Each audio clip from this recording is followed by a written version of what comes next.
Hi everyone, my name is Sharon Lashley. I am the MD and founder of Climate Action North.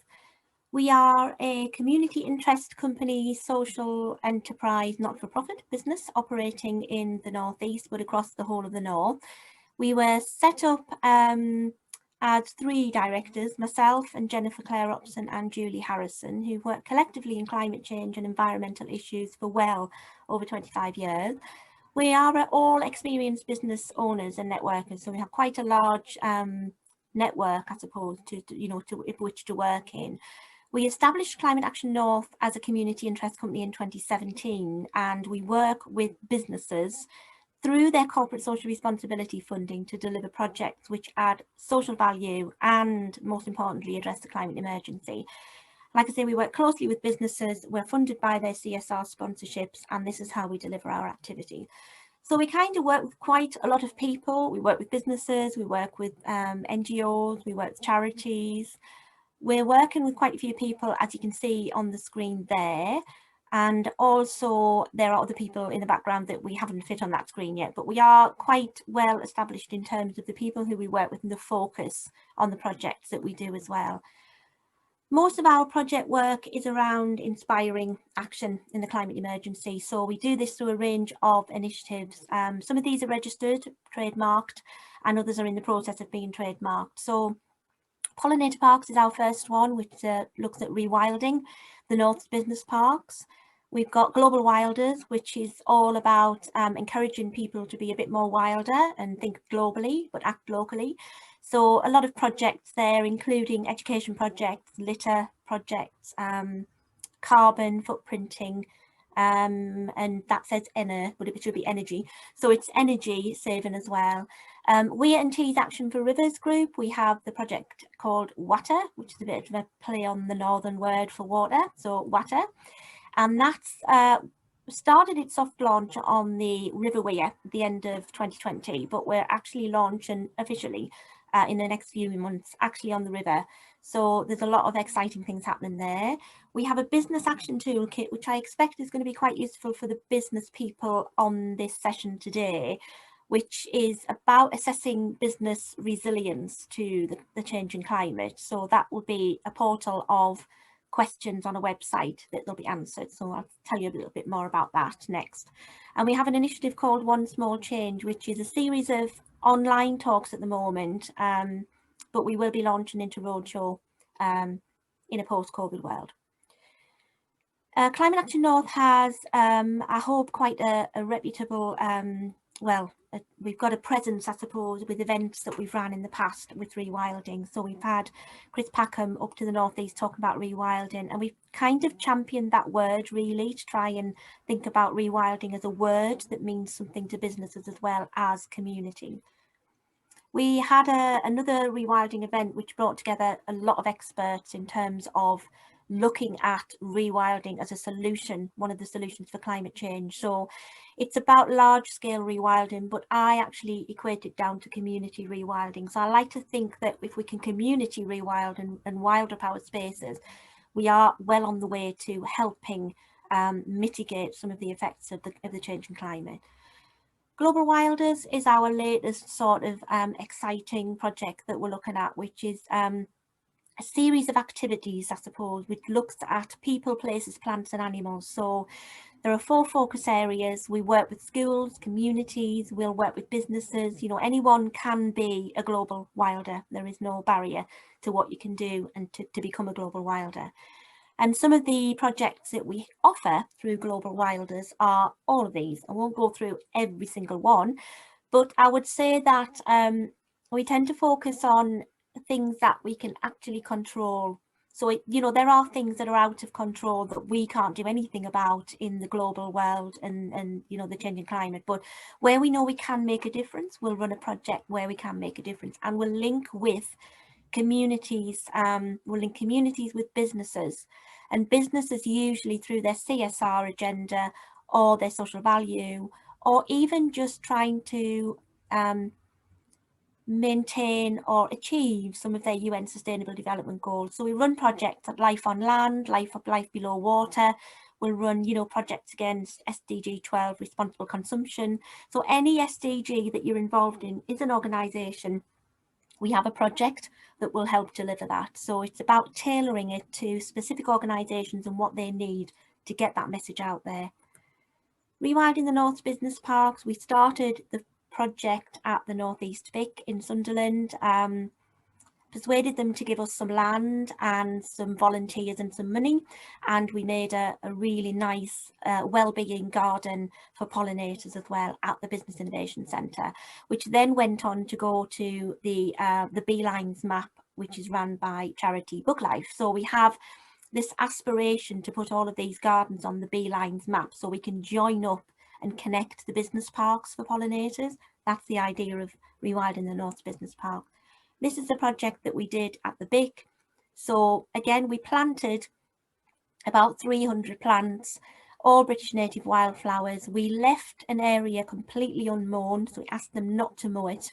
And within a few months, we had, from this very bare canvas, we had a meadow that was full of naturally growing flowers that we didn't plant. They just came up on their own. It's absolutely brilliant. Buttercups, dandelions, clover, self-heal, daisies, things that were just coming up.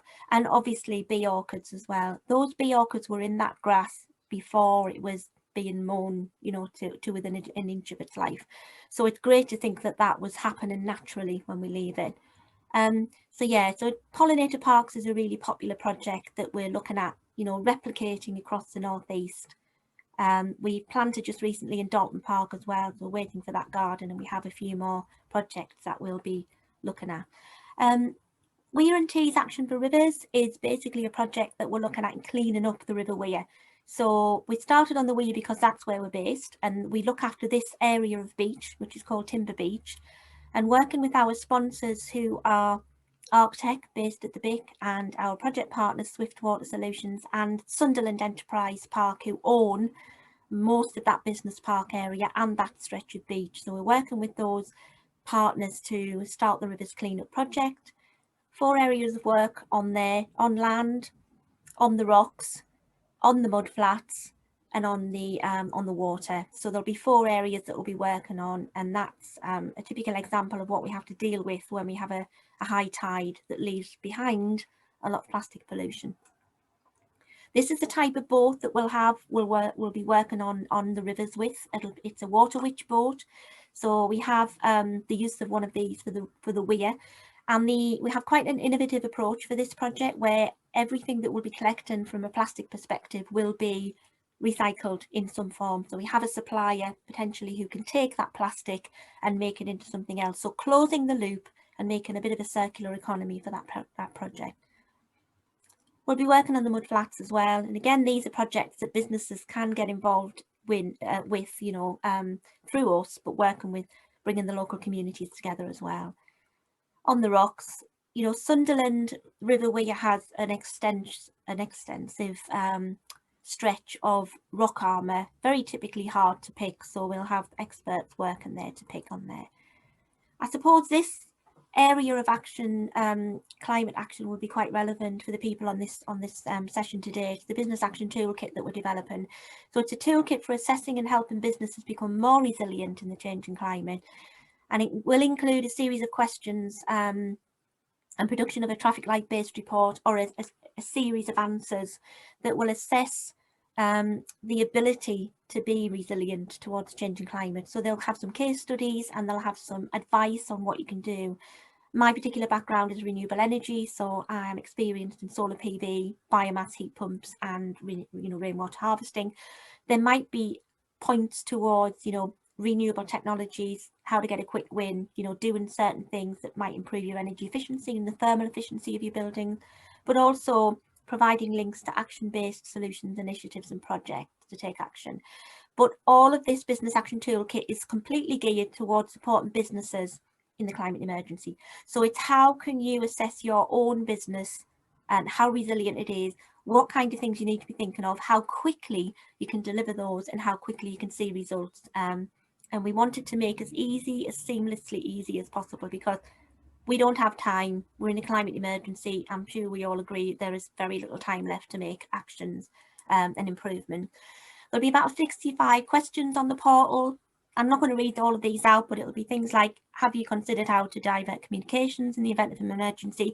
We've just had a pandemic. You know, we've had a global pandemic where we all had to work differently. We're looking at high temperatures as well, a result of changing climate. Looking at flooding, you know, are you on a surface water flooding area? Are you on a floodplain? You know, will you have problems with water?